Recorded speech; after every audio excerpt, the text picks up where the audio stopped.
We are meeting today to discuss the nuclear safety, security, and safeguards implications of the conflict in Ukraine as a result of the Russian Federation's military operation that began on 24 February. The situation in Ukraine is unprecedented, and I continue to be gravely concerned. It is the first time a military conflict is happening amidst the facilities of a large established nuclear power program, which in this case also include the site of the 1986 accident at the Chernobyl nuclear power plant. The safety and security of nuclear facilities and nuclear and other radioactive material in Ukraine must, under no circumstances, be endangered. I have called for restraint from all measures or actions that could jeopardize the security of nuclear and other radioactive material and the safe operation of any nuclear facilities in Ukraine, because any such incident could have severe consequences, aggravating human suffering and causing environmental harm. In this context, it is also imperative to ensure that the brave people who operate, regulate, inspect, and assess the nuclear facilities in Ukraine can continue to do their indispensable jobs safely, unimpeded, and without undue pressure. From the beginning of the conflict, the IAEA has been monitoring the safety and security of Ukraine's nuclear facilities. Through the IAEA's Incident and Emergency Center, we have been receiving updates from our counterpart at the State Nuclear Regulatory Inspectorate of Ukraine, allowing us to publish regular updates on our website. You've seen update number 6 just now. Despite the extraordinary circumstances of an armed conflict causing increasing challenges and dangers, Ukraine's nuclear power plants are operating normally.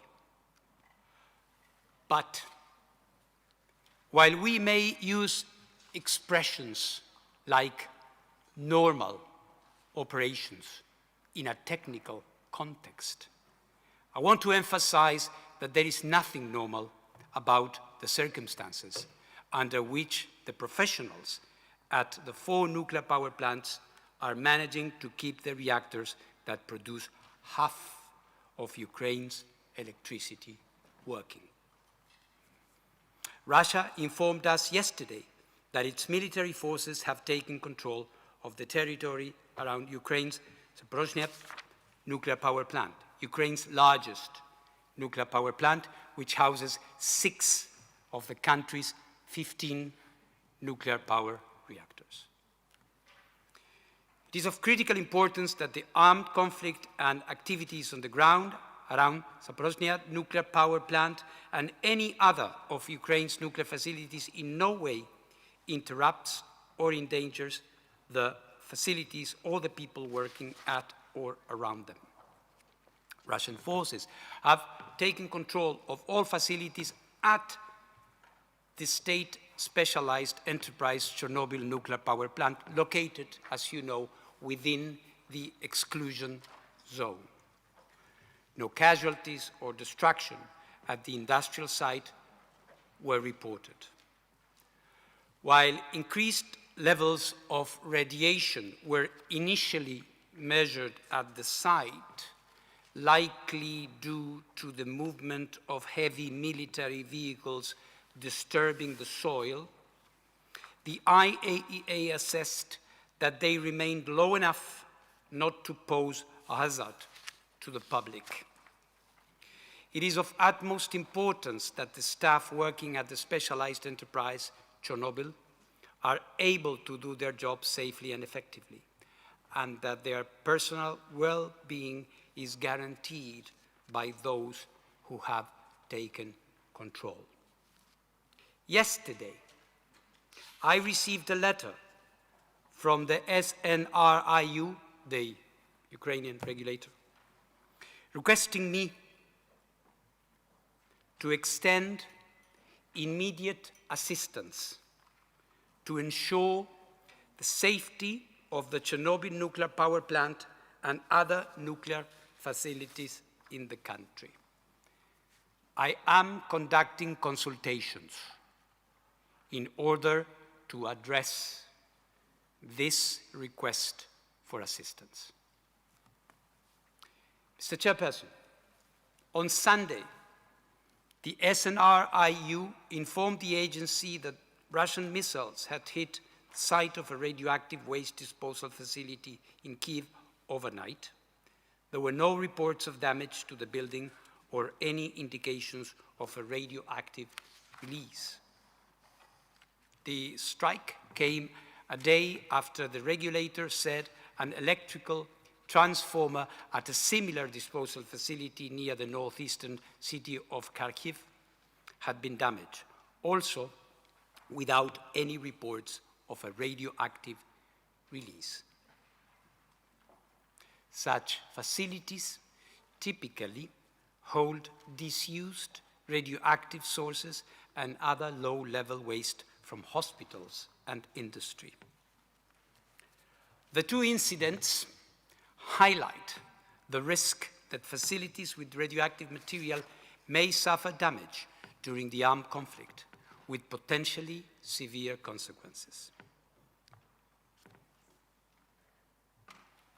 In this context, it is necessary and urgent to renew an appeal to all states without exception to reaffirm their commitment to upholding international law and to fulfilling the obligation they agreed to when the IAEA General Conference unanimously adopted a decision in 2009 to reaffirm resolutions adopted already in 1985 and in 1990, stating that, and I quote, "Any armed attack on and threat against nuclear facilities devoted to peaceful purposes constitutes a violation of the principles of the United Nations Charter, international law, and the statute of the agency." Today, ladies and gentlemen, this commitment acquires a sense of profound moral significance.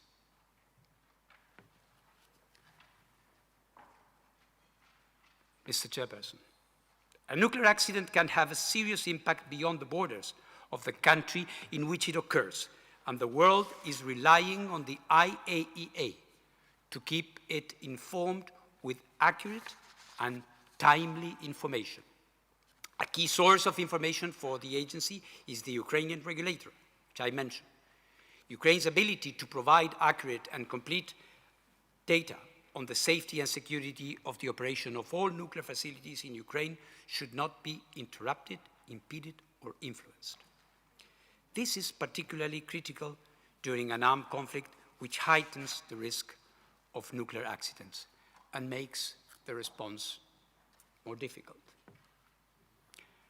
At the heart of nuclear safety are the three main safety functions: containment, control, and cooling.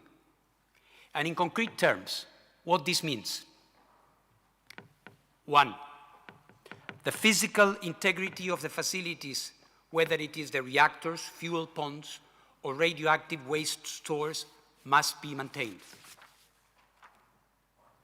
2, all safety and security systems and equipment must be fully functional at all times. 3, the operating staff must be able to fulfill their safety and security duties and have the capacity to make decisions free of undue pressure. 4, there must be secure off-site power supply from the grid for all nuclear sites. 5, there must be uninterrupted logistical supply chains and transportation to and from the sites. 6, there must be effective on-site and off-site radiation monitoring systems and emergency preparedness and response measures. 7, and finally, there must be reliable communications with the regulator and others. Mr. Chairperson, so far I have described the agency's monitoring of the safety and security of Ukraine's nuclear sites. As regards safeguards, let me inform you that safeguards in Ukraine are under the Comprehensive Safeguards Agreement and the Additional Protocol of Ukraine, and that the agency's safeguards activities are ongoing. I will continue to keep the board appraised of the agency's fulfillment of its mandate with regards to nuclear safety, security, and safeguards in Ukraine. The IAEA unique mandate makes it the sole independent international technical organization providing regular updates on the safety and security of Ukraine's nuclear facilities. At a time of great uncertainty, this aspect of our work is indispensable. Ladies and gentlemen, let me end by saying this. I enumerated a number of technical things, and I'm sure you will be discussing this and other things, and I am going to be working hard on them as well. But the best action to ensure the safety and security of Ukraine's nuclear facilities and its people would be for this armed conflict to end now. Thank you.